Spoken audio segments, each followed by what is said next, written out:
요한복음 7장 37절로 39절 말씀입니다. 명절 끝날 곧 큰 날에 예수께서 서서 외쳐 이르시되 누구든지 목마르거든 내게 와서 마시라.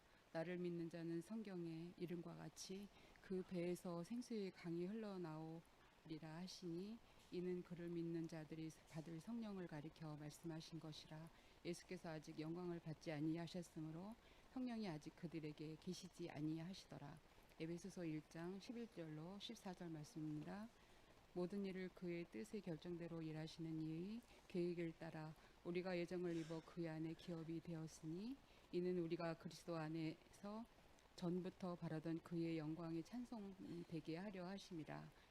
그 안에서 너희도 진리의 말씀이 곧 너희 구원의 복음을 듣고 그 안에서 또한 믿어 약속의 성령으로 인치심을 받았으니 이는 우리 기업의 보증이 되사 그 얻으신 것이 성령하시고 그의 영광을 찬송하게 하려 하심이라. 오늘 성령 안에서의 쉼, 이런 말씀의 제목으로 하나님 말씀 나누기 원합니다.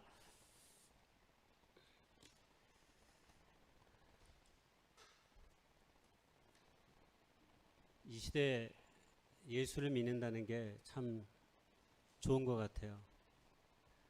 만약 조선시대에 우리가 만약 태어났다면 아마 예수를 믿고 교회를 다니는 것이 지금처럼 이렇게 기쁘고 즐겁지는 않았을 것입니다. 조선시대만 해도 유교 이데올로기가 조선의 이념이었기 때문에, 정치 이념이었기 때문에 하나님을 믿는 사람들이 많이 유배를 당하고 죽음을 당하기도 했기 때문입니다. 그런 의미 속에서 오늘 이 시간에 우리가 하나님을 예배할 수 있다는 것이 사실 우리는 늘 체감하지 못하지만 그것이 큰 은혜이다, 이런 생각이 조금 듭니다.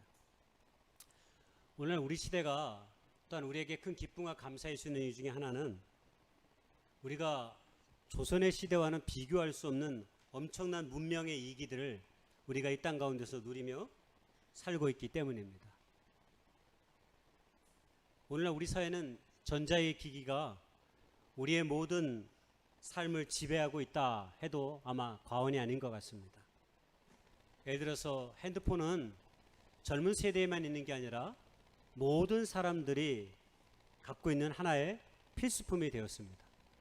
핸드폰이 없는 사람들을 보면 굉장히 국보나 보물처럼 느껴지는 때가 있죠. 왜냐하면 대부분의 사람들은 다 핸드폰 하나쯤은 갖고 있기 때문입니다. 저만 해도 제가 갖고 있는 거를 다 지금 사진에 띄워놨습니다. 노트북이 있습니다. 노트북은 제가 주로 설교를 준비할 때 사용합니다. 제 책상 위에 노트북이 있습니다. 예전에는 데스크탑이 있었는데 지금은 불편해서 이 노트북이 작고 책상 위에 올려놓기가 좋습니다. 그래서 노트북으로 주로 뭐 글을 쓴다거나 아니면은 설교를 준비한다거나 이런 일련의 과정 속에서 이 노트북이 주로 사용됩니다. 가운데 있는 거는 갤럭시 탭인데 이거는 제가 지금 쓰고 있는 겁니다. 수요일이나 그 다음에 새벽, 그 다음에 주일 아침이면 되면 제가 노트북에 있던 말씀을 이메일로 보내가지고 이 갤럭시 탭에서 다운을 받아가지고 제가 여기서 이 설교문을 중심으로 해서 말씀을 전하고 있는 그런 용도로 사용합니다. 그리고 수요일 날에는 이 갤럭시 탭을 이용해서 우리 지금 오디오가 오래돼 가지고 조금 안 돼요. 고장이 났어요. 그래서 지난번에 믹서는 갈았는데 오디오는 고장이 나서 안 갈아서 오디오가 안 돼요. 그래서 이 갤럭시 탭을 이용해서 블루투스 스피커로 우리가 기도할 때 기도의 음악을 제가 이 갤럭시 탭을 이용해서 우리가 듣고 있습니다. 나머지 하나는 핸드폰이기 때문에 핸드폰의 용도는 우리가 말하지 않아도 너무 잘 알고 있습니다. 요즘 친구 간에 가까운 사람들의 주고받는 의사소통의 도구로 핸드폰만큼 좋은 것이 없습니다.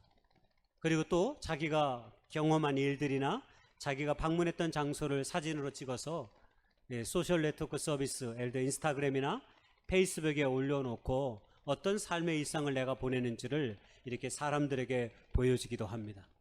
그리고 우리의 많은 사람들은 그것을 보고 때로 공감의 표시도 하고 부럽다는 얘기도 하면서 서로가 삶의 일상소통의 교환이 이루어지고 있는 것이 저런 기계들을 통해서 사이버상에서 다 이루어지고 있습니다. 이전의 시대에 비하면 얼마나 우리가 행복하고 즐거운 삶의 일상을 살아가는지 모르겠습니다. 요즘은 혼자 있어도 결코 시간이 금방 갈 수 있는 핸드폰이 있어가지고 요즘 사람들은 어디 가도 다 혼자서 핸드폰 보고 있어요. 여러분, 공항에 한번 커피숍에 제가 간 적이 있었는데, 공항 커피숍에 갔는데 사람들이 다 마주보면서 이야기하는 사람이 거의 없었습니다. 다 뭐하고 있었냐면 다 자기 핸드폰을 하면서 커피를 마시고 있었어요. 같이 커피를 마시러 왔는데 커피를 마시러 얘기하는 시간은 잠깐이고 나머지는 다 자기 핸드폰을 바라보면서 비행기 탈 시간을 기다리고 있는 거죠. 여러분, 이것이 오늘 우리가 경험하는 일상입니다. 음악을 듣기도 하고 핸드폰을 통해서 좋은 영화를 보기도 합니다. 얼마나 많은 일상의 사소한 일의 기쁨과 소망을 우리에게 때로 이 핸드폰과 이 전자기기가 주는지 모르겠습니다. 그런데 이 우리의 일상의 삶을 대표하고 함께하는 이 전자기기에 가장 치명적인 약점이 하나 있습니다. 뭘까요? 충전을 해야 된다는 겁니다. 충전을. 모든 전자기기는 충전을 해야 됩니다. 핸드폰도, 갤럭시 탭도, 노트북도 충전을 하지 않으면 지속적으로 사용할 수가 없습니다. 반드시 모든 핸드폰이나 모든 노트북이나 갤럭시 탭은 일정 정도의 시간, 길면 2, 3일, 작으면 하루가 지나지 않아서 핸드폰이 에너지가 쉽게 말하면 다 방전이 됩니다. 그래서 이런 전자기기들은 반드시 충전을 해야 내가 누리고 싶은 삶의 일상의 행복을 누릴 수 있는 그런 기회를 갖게 됩니다. 충전 말고 또 하나 필요한 게 있는데 그게 업데이트입니다. 노트북이나 갤럭시 탭이나 핸드폰에 반드시 사고 나서 얼마 지나지 않으면 업데이트를 하겠습니까? 라고 묻습니다. 그 얘기는 뭐냐면 내가 갖고 있는 이 전자기기가 좀 더 다양한 기능이 확장되어졌고 당신이 좀 더 많은 기능을 사용해서 좀 더 많은 혜택을 누릴 수 있습니다 라고 말해주는 거예요. 그러니까 업데이트를 거절하면 안 돼요. 반드시 업데이트에 예스를 해야 됩니다. 그래야 자기가 갖고 있는 핸드폰, 자기가 갖고 있는 노트북, 자기가 갖고 있는 갤럭시 탭을 좀 더 풍성한 기능을 가지고 더 복되게 사용할 수 있는 도구가 될 수 있는 것입니다. 그래서 어쩌면 이런 일상의 전자기기가 우리의 모든 일상의 삶을 지배하고 우리와 함께 하는 거죠. 그래서 만약 저 가지고 있는 것 중에 어느 하나가 조금 문제가 생기면 우리의 일상의 삶에 어려움을 갖게 하기도 합니다. 제가 얼마 전에 경험했던 것입니다. 제가 핸드폰이 새로 구입을 했어요. 새로 구입을 했는데 새로 구입을 했으니까 이전에 있는 핸드폰에서 내 컴퓨터로 다 모든 정보와 데이터를 옮겨야 합니다. 옮겨야. 네, 삼성 스마트에서 그 모든 일들을 블루투스로 다 처리해 줍니다. 핸드폰 두 개를 놔두고 클릭만 하면, 앱을 클릭만 하면 여기 있던 정보가 다 여기로 갑니다. 그래서 그런 작업을 거치고 나서 카카오 계정을 했는데 카카오 계정만이 잘 안 됐습니다.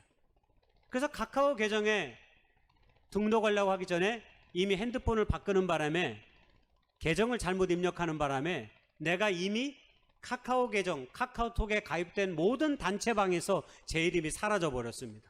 내 의지와 상관없이 말입니다. 그래서 이게 뭐가 잘못됐구나. 그래서 지금도 그 카카오 계정에 잘못된 계정으로 등록되어 있어요. 노트북과 이 갤럭시 탭에는 복구가 됐는데 핸드폰에서는 복구가 안 됐어요.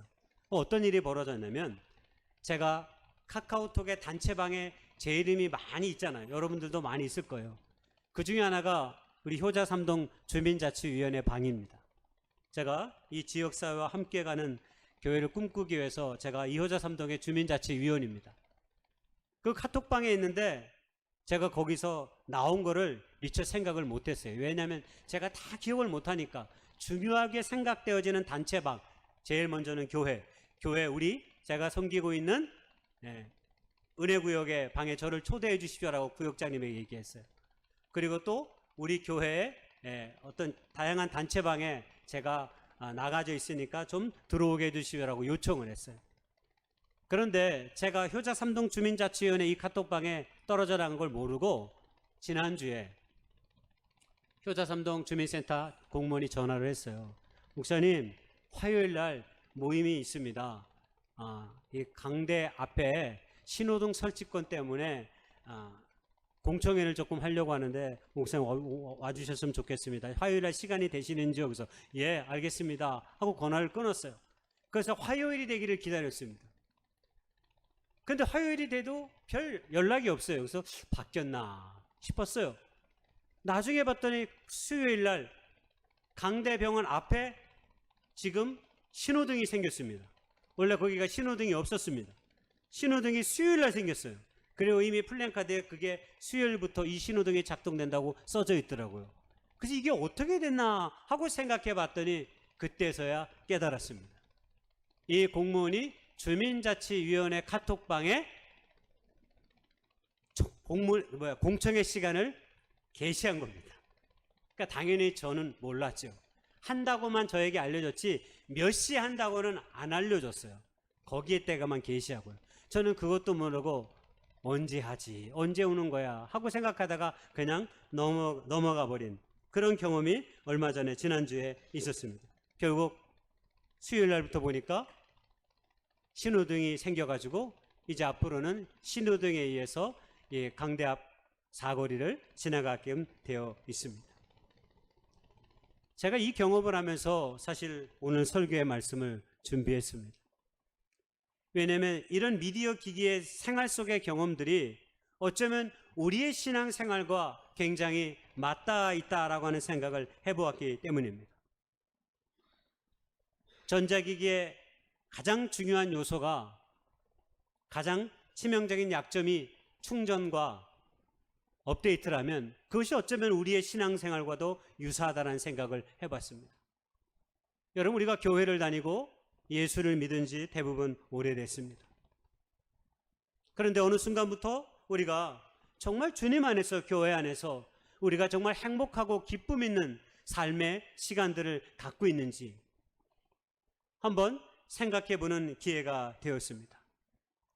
우리가 정말 예수를 믿고 교회를 다니는 것이 너무나 즐겁고 행복해야 되는데 혹 언제부터인가 우리는 그 기쁨과 행복을 다 세상 가운데 빼앗겨 버리고 정작 우리가 교회 안에서 누리는 그 기쁨과 소망 어린 삶의 시간들을 충분히 누리지 못하고 사는 것은 아닌가 하는 생각을 했기 때문입니다. 오늘 말씀에 빗대어 보면 그것은 다른 것이 아닙니다. 어쩌면 우리의 신앙에도 미디어 기기의 충전과 업데이트처럼 우리의 믿음과 신앙도 날마다 좀 충전이 되어지고 업데이트가 되어지는 그런 삶을 살아간다면 우리는 훨씬 더 행복한 신앙의 생활, 교회 생활을 할 수 있지 않을까 하는 생각을 했기 때문입니다. 하나님께서 우리가 이 전자기기를 통해서도 일상의 소소한 기쁨과 행복을 누리며 살도록 하셨는데 하물며 하나님께서 우리의 삶을 창조하셨을 때 얼마나 더 큰 기쁨과 소망으로 여러분 우리의 삶을 인도하셨겠습니까? 하나님께서 사람을 창조하시고 창세기 1장 28절에 하나님께서 우리에게 복을 주시오 우리로 하여금 생육하고 번성하여 땅에 충만하라 라고 우리에게 하나님의 은혜를 부어주시고 약속해 주셨습니다. 그러니까 이 땅에 있는 모든 사람들은 처음부터 하나님 안에서 행복하고 복된 삶을 살아갈 수 있도록 창조되었다는 거예요. 이것이 우리가 세상 가운데 기쁨과 소망을 누리며 살 이유가 되는 것이죠. 그러면 그리스도인들의 삶에 은퇴는 없는 거죠.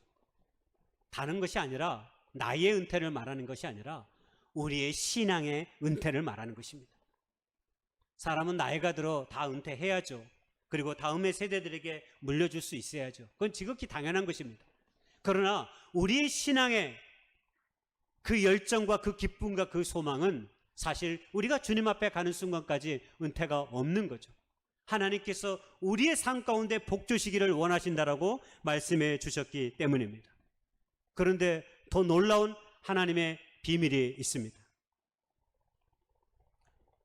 하나님께서 우리를 하나님의 형상으로 창조하고 너 혼자 힘으로 열심히 살아가도록 만들게 하신 것이 아니라 놀랍게도 우리에게 성령을 보내주셔서 우리의 힘이 아니라 성령의 힘으로 살아갈 수 있도록 우리를 하나님께서 붙잡아 주셨다라고 하는 사실입니다. 주님께서 이 땅을 공생의 사역을 마치시고 떠나기 전에 무슨 약속을 하셨냐면 요한복음 14장 26절에 보혜사 성령을 우리 가운데 보내주시겠다고 약속해 주셨습니다.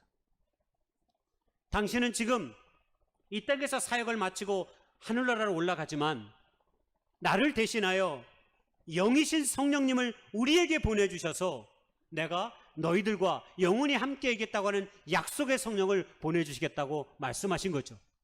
그래서 사도행전 2장에 보면 오순절날 성령께서 임하셔서 과거의 구약시대에는 특별한 사람들에게만 임하였던 그 성령의 놀라운 역사가 사도행전 2장 이후로 모든 사람들에게 예수 그리스도가 주어졌다는 것입니다. 여러분 그것만으로도 우리가 우리의 인생을 얼마나 복되게 살아갈 수 있는 하나님의 그 놀라운 사랑과 관심을 우리가 충분히 생각해 볼 수 있는 거죠. 그렇게 모든 믿는 자들에게 함께 하시지만 때로 그 성령님의 놀라운 임재하심을 우리가 늘 경험하며 사는 것이 아닙니다. 왜 그럴까요? 하나님의 영이 믿음의 사람들인 우리에게 있지만 우리가 세상의 것들에 미혹당하거나 세상의 것들에 우리가 관심을 많이 쏟게 되면 자연스럽게 우리 안에 성령께서 그 역할을 하지 못하게 된다라고 하는 것입니다. 우리가 세상의 소리에 민감하면 우리 안에 역사하시는 하나님의 영의 소리에 우리가 둔감하게 됩니다. 세상의 소리에 우리가 마음을 빼앗겨 버리면 우리 안에 역사하시는 하나님의 영이 하나님의 목소리로 우리 가운데 다가올 수 없게 된다라고 하는 것입니다. 여러분 카톨릭에 피정이라는 것이 있습니다. 피정이라는 말이 원래 피티입니다. 영어로 물러남입니다. 영어로 물러남이라고 하는데 이 캐톨릭에서는 우리가 흔히 대신교에서 하는 여름 수련회와 비슷한 거죠. 바쁜 일상의 삶을 멈추고 자연에 들어가서 고요함을 느끼면서 생활하는 거예요. 그래서 이 피정의 한 방법이 침묵입니다. 침묵. 그래서 피정 가운데 있는 사람들은 반드시 침묵하는 법을 이 피정의 시간에 배웁니다. 자연 속에 자신의 삶을 맡기고 하루 종일 아무 말도 하지 아니하고 그 시간을 보냅니다. 침묵하면서 묵상함으로 하루를 보내다 보면 여러 가지 잡생각들이 처음에는 아재랑이처럼 피어오르지만 조금만 시간이 지나고 나면 우리 안에 내면의 깊은 평화가 하나님 안에서 우리 안에 찾아지게 됩니다. 제가 서공회대학교에서 공부할 때 영성수련 그 세미나 시간이 있었는데 그 영성수련 세미나 시간에 걷는 기도 이런 시간을 제가 배운 적이 있습니다. 걷는 기도. 그러니까 보통 걷는 기도라고 하는 것은 우리가 흔히 스페인의 그 산티아고 순례길, 제가 버킷리스트에 잡아놨긴 했는데 갈지 안 갈지는 모르겠습니다. 시간이 워낙 많이 걸려서 이 스페인 이 산티아고 길을 걷는 이 순례의 길을 흔히 걷는 기도의 하나의 표상이다 이렇게 생각하는데요. 제가 수업 시간에 배웠던 건 그것은 아니었고 넓은 강의실에 의자가 다 치워진 채 촛불을 켜놓고 거기에 사람들이 원을 그리며 딱 서 있습니다. 그리고 촛불 주변에 꽃잎을 많이 뿌려놨어요. 그리고 나서 모든 사람들이 함께 처음에는 손을 잡고 원을 그리며 움직입니다. 그리고 멈춥니다.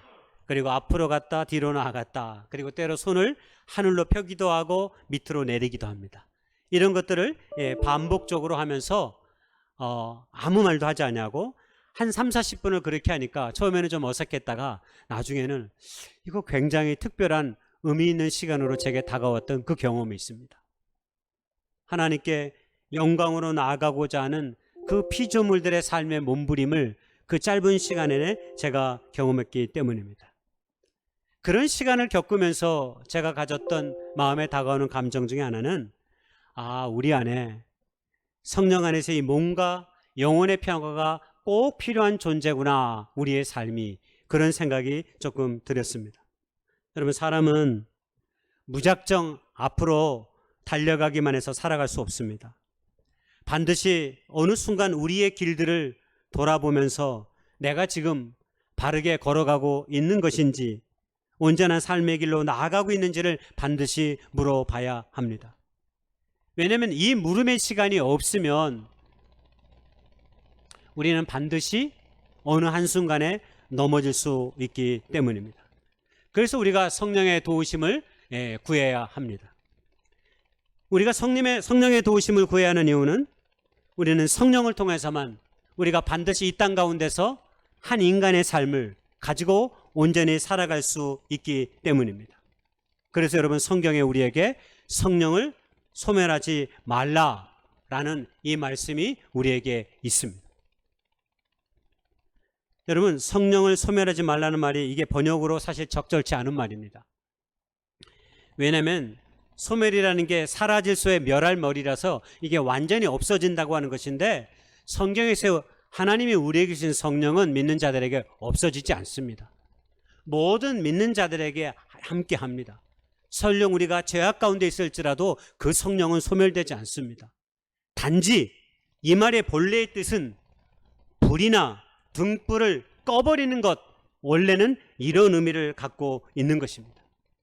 한마디로 우리 안에 전기가 있지만 금방처럼 불이 꺼져버리는 것입니다. 우리가 놀라운 시간에 경험을 했잖아요. 어두워져 버렸어요, 갑자기.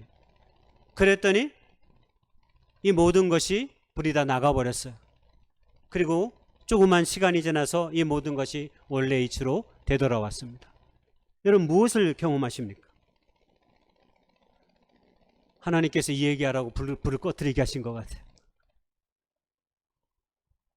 여러분, 성령을 소멸한다는 건 이런 것입니다. 우리 안에 성령이 계시지만 우리가 우리 안에 불이나 등불을 꺼버리면 아까 같은 상황이 발생하는 거예요. 우리가 원하는 것을 누리지 못하는 거예요. 우리가 계획했던 것을 이루지 못하는 거예요. 제가 만들어 놓았던 이 모든 것들이 무용지물이 되고 맙니다. 하나님의 영이, 성령이 우리와 함께하는 이유가 바로 여기 있는 것입니다. 우리의 인생의 삶을 꺼버리면 박대게 살아가도록 끊임없이 만들고 거예요. 우리의 신앙의 삶이 연약해지지 않도록 우리를 도우시며 하나님의 생명의 밝은 빛으로 이 땅 가운데 살아갈 수 있도록 만들어 버리는 겁니다.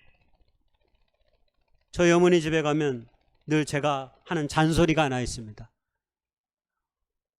집에 갈 때마다 불이 꺼져 있습니다. 대낮에 가도 꺼져 있고 밤에는 가끔씩 얇게 켜놓는데 낮에 갈 때는 거의 100% 꺼놨습니다. 이걸 왜 꺼놓습니까? 그랬더니 전기가 나가잖아. 전기가 들잖아. 전기값이. 이 빛이 조금 비치니까 이 꺼놔도 된다는 거야. 아니 어머니, 이 전기빛보다 이 빛이 우리에게 주는 마음의 평화의 빛이 훨씬 큽니다.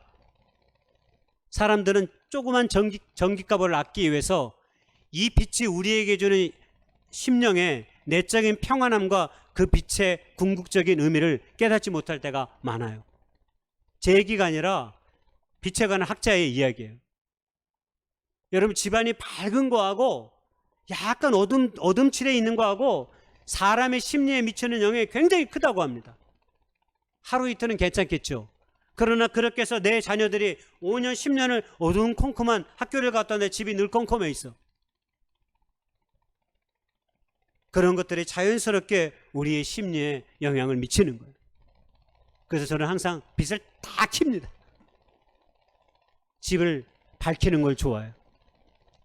밝으면 우리의 마음도 밝아질 수 있어요. 자꾸 우리를 어둠의 그늘에 우리를 사로잡히게 하면 안 됩니다. 비유적으로 얘기하면 그런 거죠. 하나님의 성령께서는 우리 마음에 불을 켜신 분이에요.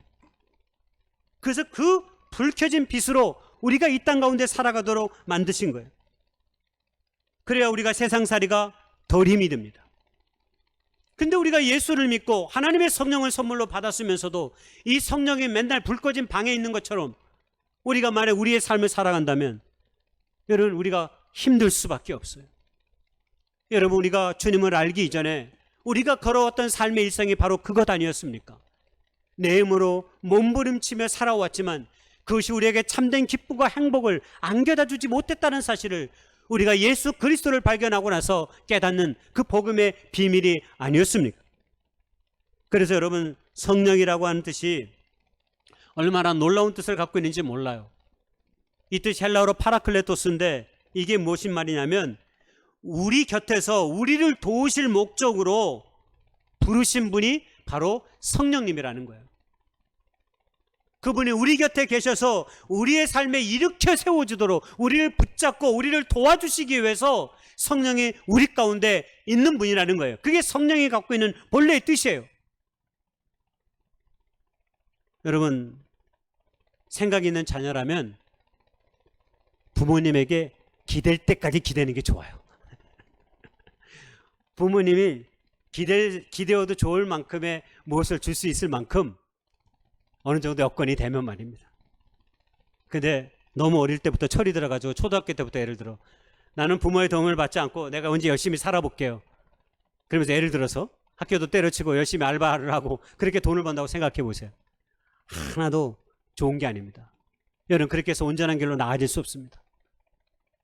우리는 보통 성인이 되기까지는 우리가 부모의 도움을 받아야 된다고 말하지만 요즘은 기댈 수 있을 때까지만 기대어라. 세상이 어려우니 그런 말을 합니다. 우리가 독립해서 나가기 전까지는 갈 수만 있으면 부모가 내게 무엇인가 줄 수 있을 때까지 기대어 사는 것도 괜찮습니다.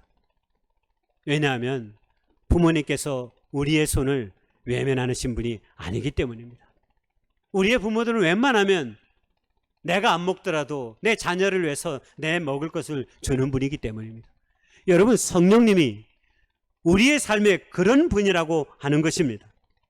그렇게 성령께서 우리를 돕기 위해 존재하시고 우리를 붙잡기 위해 존재하신다고 하는 사실을 우리에게 가르쳐 주고 있는 것입니다. 이게 바로 우리가 성령님을 의지해야 되고 성령님을 붙잡아야 되는 것 중에 하나죠. 그리고 하나님께서는 그렇게 우리를 붙잡아서 성령으로 우리를 더 큰 목적 있는 삶으로 이르게 만드셨습니다. 여러분 그것이 무엇입니까? 그게 에베소서 1장 12절과 14절에 나와요. 성령께서 우리의 삶을 붙잡는 이유, 우리가 성령 안에 이 삶을 지속해야 하는 이유, 우리가 성령 안에서의 쉼을 누려야 하는 이유는 궁극으로 우리의 모든 삶이 하나님의 영광의 찬송이 되기 위해서라고 말하고 있는 거예요. 여러분 세상에서 가장 훌륭하고 멋진 삶이 뭡니까? 하나님의 영광을 찬양하며 사는 삶입니다. 여러분 우리가 흔히 어떤 사람이 참 멋있다고 얘기하고 어떤 사람의 삶을 막 칭찬합니다. 야, 참 너무나 멋진 삶을 살아. 너무나 영광스러운 삶을 살아.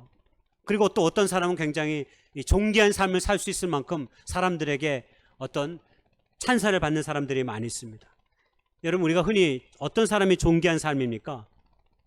그 마음이 큰 사람들을 그렇게 말해요. 그 마음에 큰 뜻과 큰 마음으로 삶을 사는 사람들을 우리가 존경하고 존귀한 자라고 생각합니다. 예를 들어서 나보다는 늘 다른 사람을 위해서 헌신하고 봉사하는 사람을 우리가 때로 칭찬할 때가 많습니다. 멋진 사람이라고요. 그리고 한 걸음 더 나아가 나라와 민족을 위해서 사는 사람을 우리가 또 뭐라고 얘기하냐면 애국자라고 말합니다. 왜? 나라와 민족을 위해서 자신의 생명을 초계같이 버릴 수 있는 용기 있는 삶을 선택한 사람들이기 때문에 우리가 이런 사람들을 존경합니다. 그러면 그 사람 마음에 창조주 하나님을 마음에 모시고 모든 이 땅에 주어진 모든 것들을 창조하신 그 하나님, 그리고 우리의 삶과 우리의 역사를 주관하신 그 하나님, 그 하나님을 모시고 그 하나님의 영광과 그 뜻을 위해 산다는 것, 여러분 그것이 얼마나 존귀한 일이 되는 것입니까? 왜냐하면 세상에 그 어떤 것도 하나님보다 더 큰 이는 없기 때문입니다. 여러분, 왜 우리가 하나님 안에서 존귀한 자들인 것입니까? 우리의 배움, 우리의 직업, 우리의 나이, 우리의 고향, 우리의 성품과 상관없이 그리스도 예수 안에서 거듭난 하나님의 모든 백성은 우리에게 존귀한 자라고 말합니다. 왜? 우리가 하나님의 거룩한 백성이 되었기 때문입니다. 여러분은 지금 존귀한 자의 옆 사람의 얼굴을 보고 있는 것입니다. 바라보세요. 존귀한 자로 지금 내 옆에 서 있습니까? 여러분, 존귀한 분입니다. 당신은 하나님 안에서 존귀한 하나님의 백성됨을 여러분 축복해 줄 수 있기를 소망합니다. 여러분, 우리가 다 존귀한 자들입니다. 세상에 아무리 우리를 폄하해도, 세상은 우리를 자꾸 갈라치게 해도, 세상은 자꾸 우리가 우리가 이룬 어떤 업적과 성취로 우리의 삶을 자꾸 평가하고 재단해도 이미 우리는 하나님 안에서 거룩한 백성들임을 기억할 수 있기를 소망합니다. 근데 이 말씀을 읽다 보면 굉장히 의미 있는 구절이 있어요. 뭐라고 되어 있냐면, 하나님께서 우리를 성령 안에서 기업으로 삼으셨고 하나님의 영광을 찬송하게 하려 하셨다 그랬어요. 진행형이에요. 진행형. 하나님께서 우리를 부르신 목적과 그 뜻과 그 의미가 아직 끝나지 않았다는 거예요. 우리를 통해서 그 하나님의 영광을 찬양하며 살도록 하게 하셨다라고 말씀하고 있는 거예요. 여러분, 그거 하기 위해서 성령을 하나님께서 우리에게 주신 거예요. 성령님이 오늘 궁극적으로 우리 가운데 함께 하시는 것은 우리가 하나님의 거룩한 기업이 되고 하나님의 영광의 이름을 찬양하도록 하시기 위해서 여러분 성령께서 우리 가운데 임재하시는 것임을 여러분 믿을 수 있기를 주의 이름으로 소망합니다. 한마디로 얘기하면 우리가 세상에 억눌리는 무거움과 짐 때문에 우리의 삶이 방전당하지 아니하고 끊임없이 성령께서 우리에게 충전되어지고 업데이트함을 통해서 우리의 삶을 끊임없이 앞으로 나아가도록, 세상이 주는 환경과 상황에 굴하지 아니하고 나아가도록 만들게 하는 분으로 우리에게 주님께서 하나님의 영 성령을 주셨다라고 하는 것입니다. 성령께서 이렇게 자신의 존재됨을 크게 두 가지로 우리에게 드러내셨어요. 첫 번째로는 우리 안에 생수의 강이 흐르는 그 생수의 근원이 되시는 분으로 우리에게 오셨다라고 말씀했기 때문입니다. 여러분, 우리가 성령을 헬라어로 퓨누마라고 그러는데 이게 다양한 이름으로 해석되어집니다.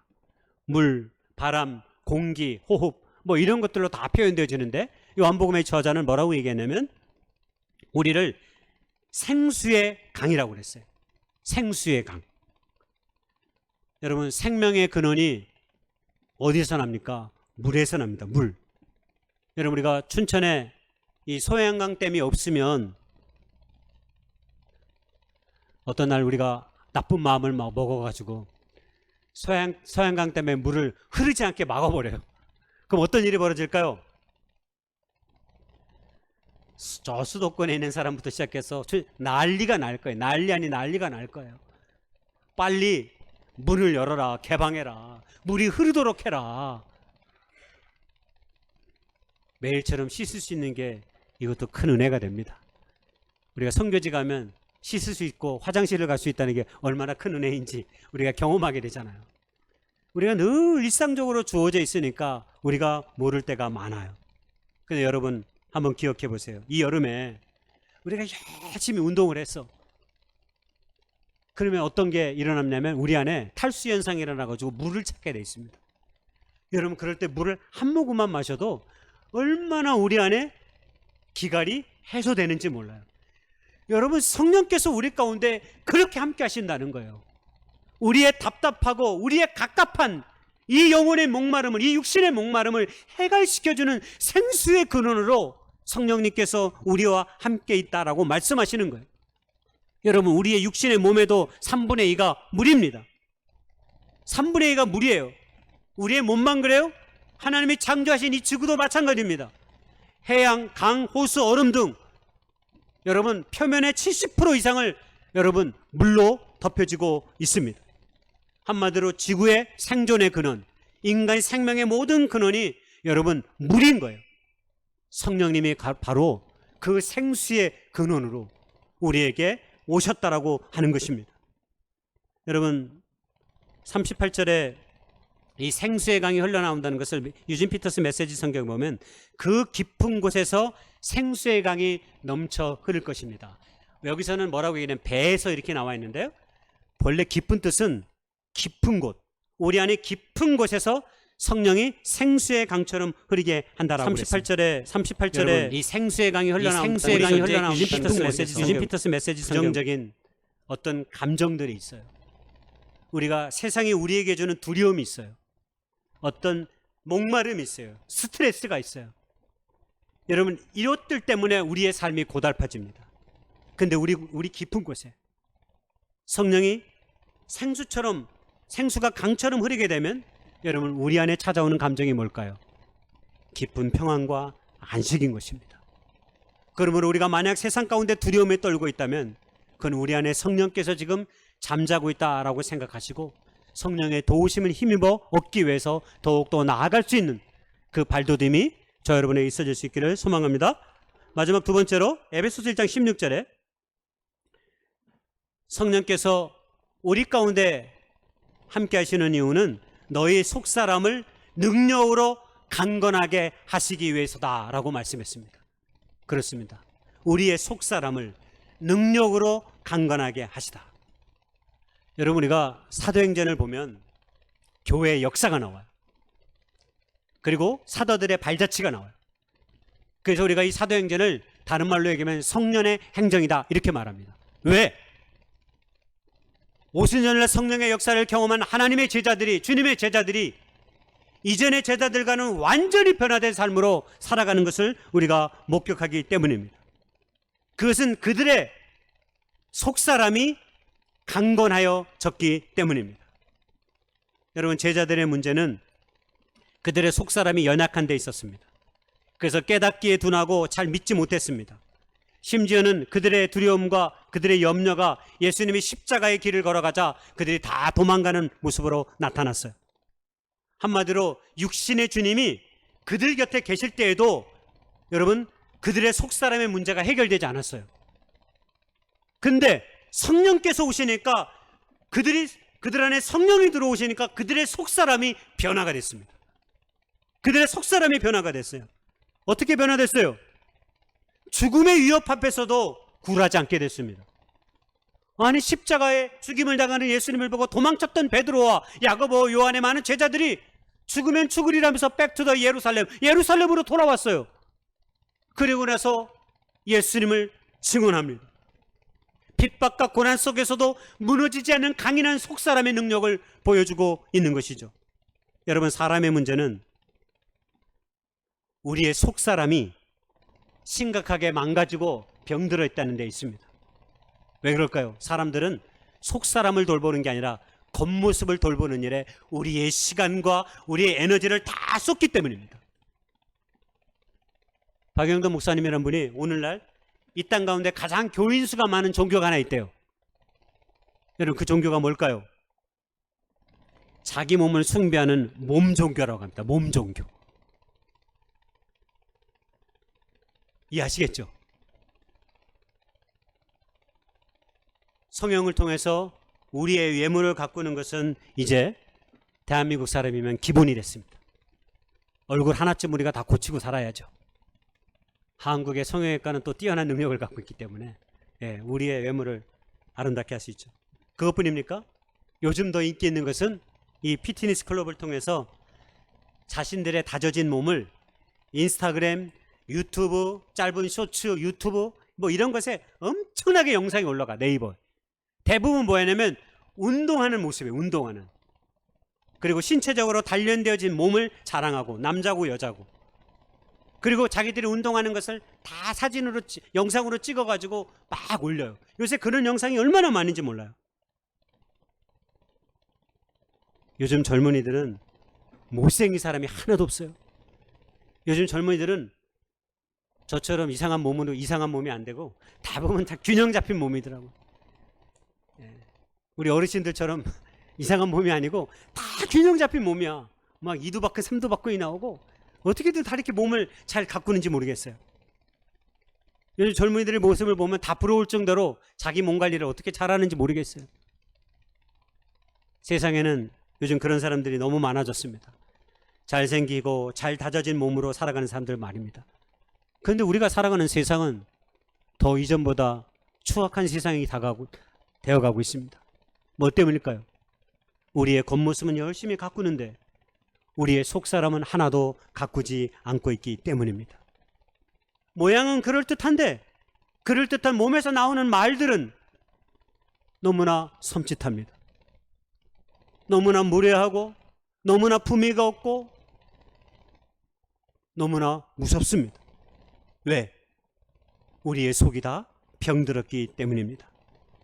그리스도인들의 겉모습은 세상의 사람들과 같지만 우리의 속사람은 근본적으로 다른 사람들입니다. 성령의 능력으로 살아가는 그리스도인의 모습을 바울은 에베소서에서 그렇게 말했습니다. 너의 속사람을 능력으로 강건케 한다라고 말입니다. 여러분, 에베소 3장 16절의 말씀을 읽다 보면 우리의 속사람이 능력으로 강건하여지는 그 모습의 결과가 무엇인지를 우리에게 소개해요. 그것은 바로 사랑으로 사는 사람들이다. 예수님의 성령이 우리 가운데 다가오시면 우리의 마음속에 가장 깊은 은사와 그 역사가 뭐로 나타나냐면 우리의 마음에 품은 그 뜻이, 그 모습이 사랑입니다. 그리고 그 사랑이 깊어지고 넓어지게 된다고 하는 것입니다. 이전에는 나만 생각했어요. 그런데 예수의 성령께서 내 안에 활동하시고 내 안에 임재하시면서 그 뜻대로 살면 우리의 손과 발이 이웃을 향해 나아가기도 하고 우리의 속사람이 깊어지고 넓어짐을 통하여서 하나님을 사랑하고 이웃을 사랑하는 일에 내 삶에 소명과 은사가 있구나 하는 사실을 깨닫게 되는 것입니다. 성령은 우리 안에 연약한 속사람을 강건하게 하므로 주님을 신뢰하고 사랑하며 순종하게 합니다. 그러므로 자연스레 주님이 이루신 일들에 대한 책임의식을 가지고 우리가 살아갈 수 있게 되는 것이죠. 결론입니다. CCM 가사 중에 그 연예인이었던 이성경 씨가 불러가지고 한때 인기가 많았던 노래가 하나 있어요. 원래 계획에는 제가 노래를 부르게 돼 있는데 시간이 많이 지난 관계로 노래를 부르진 않겠습니다. 큰 마음을 먹고 제가 그렇게 계획을 세웠는데 벌써 25분이 돼버렸어요. 불도 나가고 그래가지고 제가 노래를 부르진 않겠습니다. 제가 마음을 크게 먹고 노래를 부르려고 했는데 다음에 한번 부르겠습니다. 근데 이 가사 중에 마음에 참 소망인 게 뭐냐면 뭐라고 되어 있냐면 이 세상을 살아가는 동안에 나의 힘을 의지할 수 없으니 기도하고 낙심하지 말 것은 주께서 참 소망이 되심이라. 그 다음에 마음에 드는 거 제일 하나님의 꿈이 나의 비전이 되고 예수님의 성품이 나의 인격이 되고 성령님의 권능이 나의 능력이 되길 원하고 바르고 기도합니다. 약간 좀 버릇이 없긴 하는데 왜냐하면 성령님의 능력이 다 자신의 능력이 되기를 바라면 이건 너무 강할 것 같은데 그러나 그 의미를 알겠죠. 예수님을 닮아가는 능력이 성령님이 주시는 능력입니다. 그렇습니다. 우리 안에 성령이 충만하면 우리가 성령의 임재 안에 우리의 힘을 갖게 되면 우리의 모든 삶이 하나님의 향한 꿈으로 한 걸음씩 더 나아가게 되어 있습니다. 성령은 우리 삶이 바르게 지속될 수 있도록 만드는 힘의 근원입니다. 내 힘으로가 아닌 성령님의 힘으로 고난 가운데 또 다른 내일을 열어갈 수 있습니다. 이번 우리의 여름의 심이 성령 안에서 한 걸음 더 나아가는 삶의 도약의 계기가 되기를 주님의 이름으로 축복하고 소망합니다.